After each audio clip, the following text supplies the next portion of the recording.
Hey y'all, it's Lady Flo. How you doing after the holidays? Y'all, I'm still eating lemon cake for breakfast. I'm gonna go back on the healthy next week. But you see this post Gypsy put up on November the 2nd? This is about a month ago. She said, eventually the cameras and fans and haters alike will disappear. I don't think we're ever gonna disappear. I'm pretty sure we're just gonna live until we get old and die, which, in my family, we live to be in the hundreds, past the hundreds. So good luck with that. And when everyone has had their bite of the pie, gosh, it's really making me miss Thanksgiving right now. What is left is a woman with trust issues, low self esteem, emotional baggage that the prying eyes of the public will never see. I leave my most vulnerable self to the ones I cannot, hide from, the ones who see my struggle when I wipe the fake tears. No, she said tears. Put makeup under my eyes. We know she does that on the daily. And put on a smile as fake as the smiles reflected back at me. You are so inspiring, and we want the best for you. I'm told by journalists and producers. Their voices clash with the agenda. The mask is on. Smile. Melissa woke up November 2nd, wiped her eyes, patted her little makeup ritual, looked on her cell phone, social media to make sure Lifetime was not taken down yet by Gypsy Rose Blanchard, and then she saw this post. And then I'm sure Melissa's eyes went right to the bottom. Smile. ... Gypsy has no respect for anyone. In the words of Denzel Washington to the diddler, you have no respect for anyone, Diddy. Gypsy's the same way. She has no respect for anyone. And I'm sure Melissa wised up to that the minute she woke up November 2nd and saw this post. Interestingly enough, Gypsy had to announce to the world that she would no longer be posting on social media right after this. Yeah, Gypsy ego is so big that she thought she could indirectly post this, whether it was an emotional, verbal, or a threat to Melissa Moore, sign it with the word smile, and that there would be no repercussions. Those repercussions are Melissa Moore realizes, girl, I helped you. I disassociated because, my dad was a murderer, yet he was a good dad to me. And so I thought that by helping you, that maybe I could find someone who was capable of dark things, but was deep down a good person. But you used me, and then you threatened me with this post. And then Gypsy lost her social media rights. And right before the holidays, Gypsy Rose isn't allowed to post on Thanksgiving, on Christmas, on the holidays. She's not allowed to post her New Year's Eve kiss on her YouTube or TikTok. It's because of this right here. It's because she used Melissa Moore, chewed her up, and spat her out.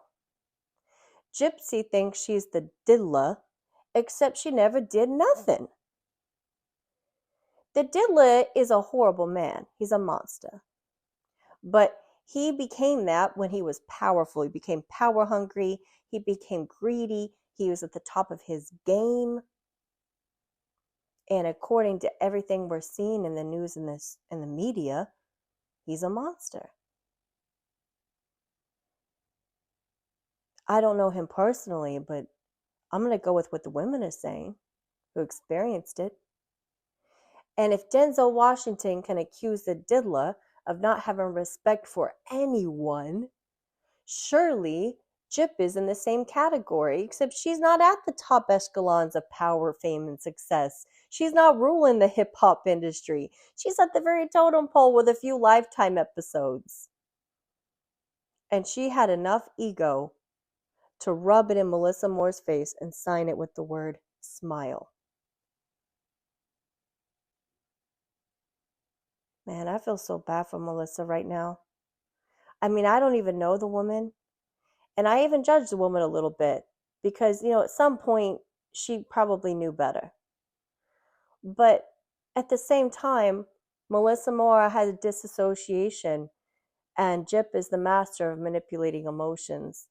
Melissa has a disassociation from trying to make sense of the fact that her father was a good father to her, but a terrible human being. And so she's trying to support the fact that Jip could possibly be a good human being that just did a terrible thing. And Jip knew that about Melissa. She knew her weak spot. She knew her weakness. What Jip does is she gets into people's weaknesses and their vulnerabilities, and she amplifies them. That's why when I wrote that song about Nick, I said, "Tell me your darkness, let me make it greater."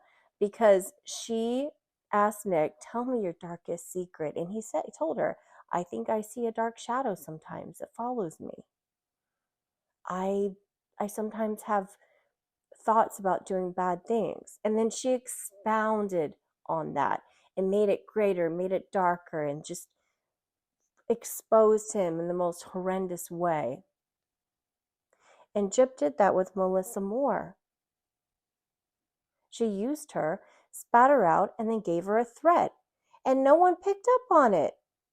No one realized that this is why Jip lost all her social media privileges, y'all. She freaking threatened Melissa Moore. I'm about to think that Jip's about to do some Nacho Libre, where they put the mask on, they jump in the ring, and then they just wrestle each other. Is that what she wants to do with Melissa? If so, we can set that up. We can easily set that up. But you guys, what do you think about all this? The smile at the end of this message. What do you think it means, directed at Melissa Moore and at Lifetime? And do you think Lifetime is going to continue allowing her to have seasons and episodes next year?